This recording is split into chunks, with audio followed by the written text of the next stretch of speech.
Guruji, should I quickly start the question? Yeah, start your question. So my first question, Guruji, is what is this whole thing of keeping others happy and being that yes person that always to be liked by others?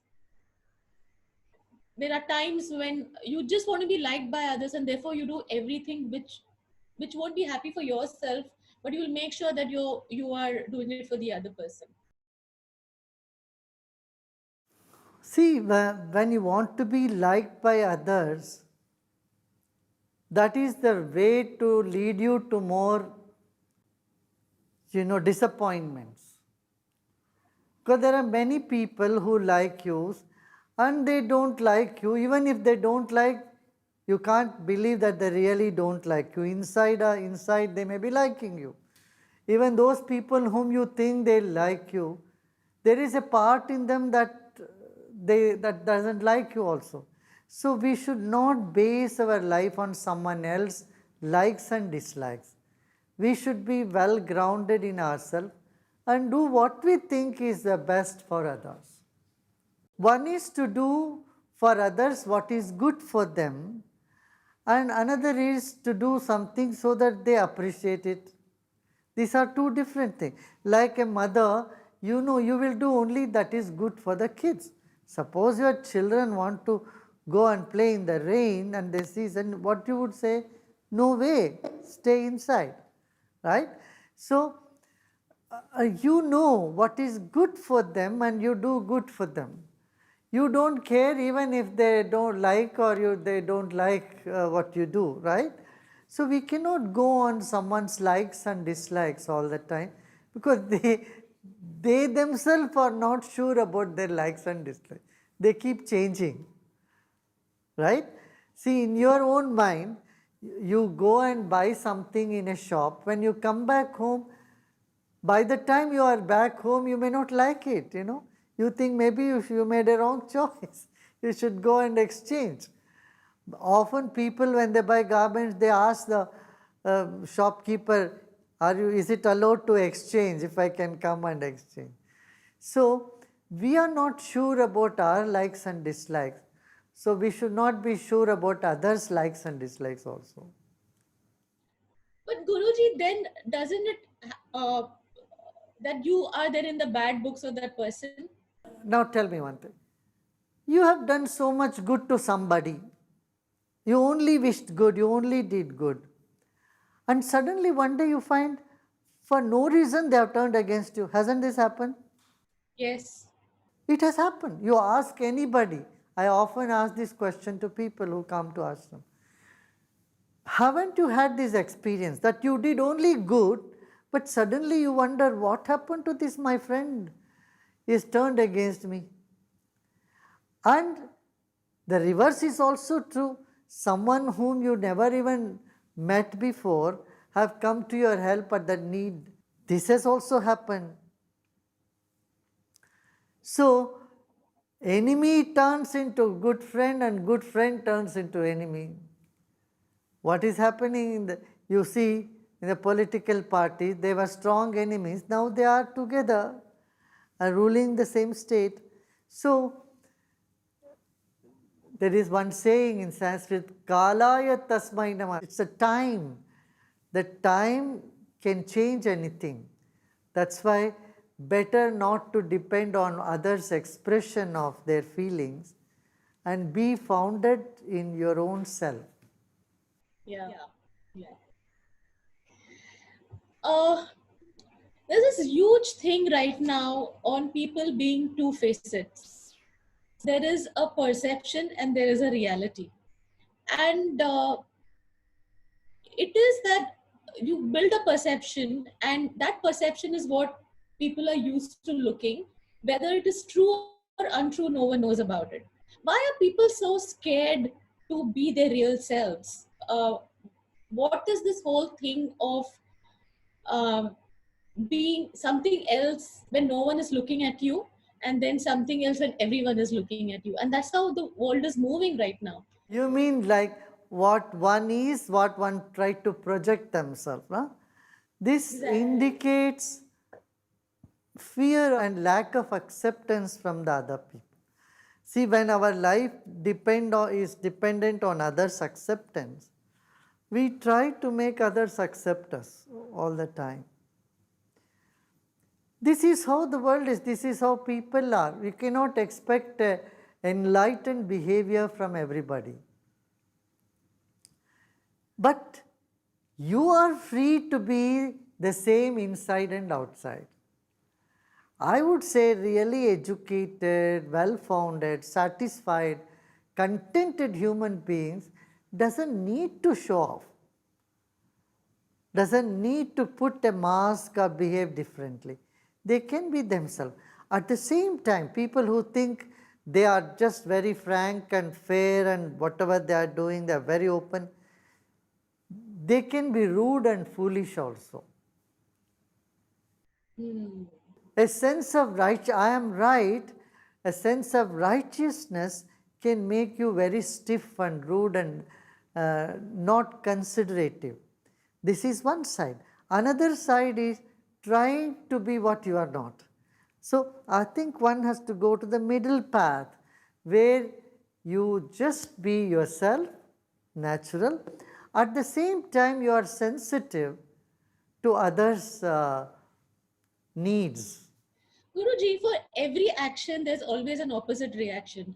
Like coming now from the next point is that you have a point of view and you maybe type it somewhere. Now, Twitter is the place where people type out their expressions. Why there is always an opposite reaction to whatever anyone expresses? What is this troll for? Why can't people live and let live? Everyone would have a point of view on things. So what is this reverse psychology? Listen, it's good they do that. Let them do it. They're only let them do it. Let people troll you as much as they want. Because they are going to make you strong. No one trolls me. I just see, like anyone has any point of view. Let anybody, and they get trolled. I'm talking about anybody. Let anybody be trolled. They become strong. Whomsoever they are trolling, that person is going to become very strong, I tell you. They're emotionally, in their conviction, they become very strong. Let people do.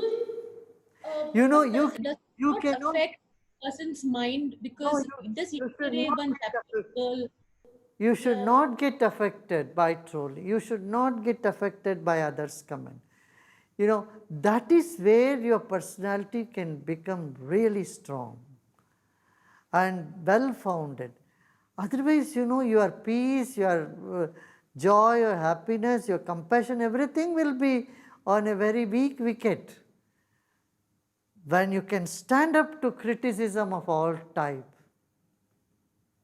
that is when your inner strength wakes up.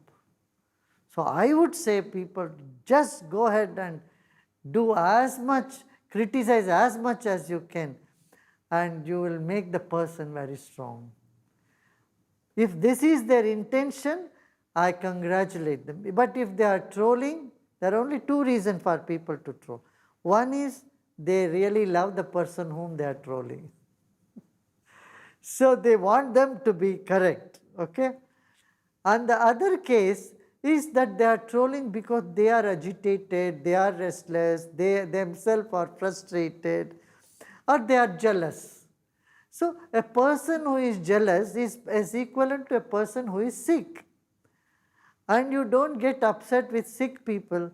A sick man is mourning. You won't ask him, why are you mourning? He is sick, he will mourn. Yeah. Isn't it? I love this analogy. I was reading The Alchemist, and in Alchemist, it's written that make goodness such a normal thing that you don't have to talk about it. It's like brushing your teeth. I've been thinking, should I ask you this question or not? But I think I will ask you now. Is that when people put money or give a kind of money to organizations, or right now even for the COVID, everyone is saying this is the amount of money they gave. Why do they need to say that? we pray for everyone's well-being? Do we go and say, I prayed for this person, I prayed so many hours today? We never do that. We never pray for the well-being of people. Then why, when we're giving money, there is a whole list where newspapers have carried so and so person gave so much money? I just didn't understand why that was happening. Whereas there will be thousands of silent people who are giving their day in and day out, and no one talks about it, and they do it. Now, that is an ideal people behavior. Ideally, those who give, they want it to be Gupta Dana, not anybody know. Right hand gives and left hand doesn't know. This is the most ideal way of giving. In this, maximum merit comes to you. But if someone wants to give and also take credit that I have given so much, never mind, it is number 2, second class. Okay. On the third level, people simply announce that I am giving and they don't give at all. This is the third category of people.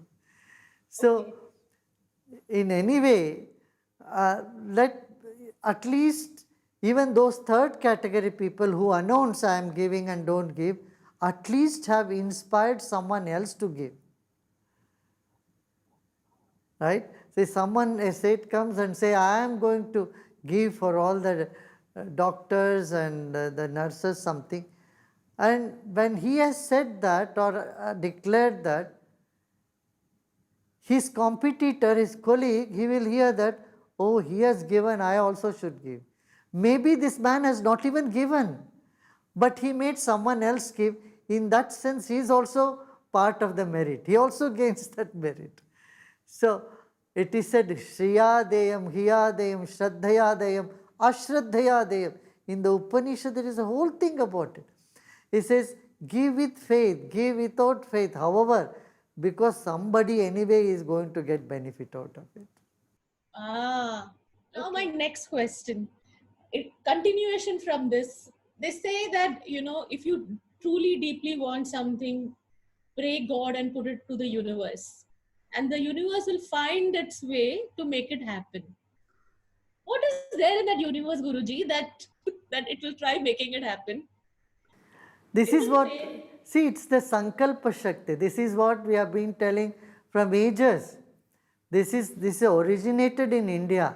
You go to any temple, what do? They give you a flower and a little rice on your hand and a little water and your Sankalpa. What, let me be healthy, happy, my family be healthy and happy. Take all their names and then what do? Put it, drop it with the water. You give it away. You take a Sankalpa and you drop it at the feet of the divine. So this is what is then from the ancient times. Instead of divine, they say give it to the universe. That is the Western way of saying that is fine. You have an intention, don't hold on to intention. Intention, a little attention leads to manifestation. Yeah. Intention and attention manifestation is that your I have known very good talent who have got into writers who have got into drugs and alcohol and have lost their lives. And when see, rehab is there, but when it's happening in front of you, how do we as people try explaining them? Is because what happens is they feel what they're doing is correct and there's nothing wrong in what they're doing. It's as simple as me telling my kids, do not be they on games all the time. Right now it's vacations and it's like, can you all stop playing games? And as a parent, we can only tell our kids for a certain limit, because then they start retorting because they think whatever they're doing is correct. And this is a huge problem with this generation of parents who do not know how to control their kids after a point. Is because when my mother used to tell me something, I used to listen quietly. But this generation doesn't do that. They have two answers for it. Yeah, as parents, you cannot bring all the changes. What can happen is that the friends of your kids, they can bring an impact, make an impact on them. But you can influence indirectly your children through their friends. So I would say, we have done, that's why we have done this, so many courses. When children do these courses, they get out of all these habits, of playing video games, talking foul language sometimes, and being little bit aggressive on others, and getting depressed. Children have two extremes. Either they get very aggressive or they get very depressed and they become very sad and morose. No parent want them to be in either of these modes, right? So that is the reason we developed so many courses for them, and I tell you, it has done magic. When children go through this and teenagers go through, so many teenagers have stopped alcohol, cigarette, they stopped use of drugs. They have adopted values on their own, naturally. And I think that is where they need this introduction. Anybody, adult or child, if you see that they have some sort of addiction, just bring them to the ashram. You will see in a week's time, they are a different person. We help them to get over their own addiction. And that is what Kriya Pranayama, Sudarshan Kriya Pranayama meditation has done to millions around the world, millions and millions, yeah.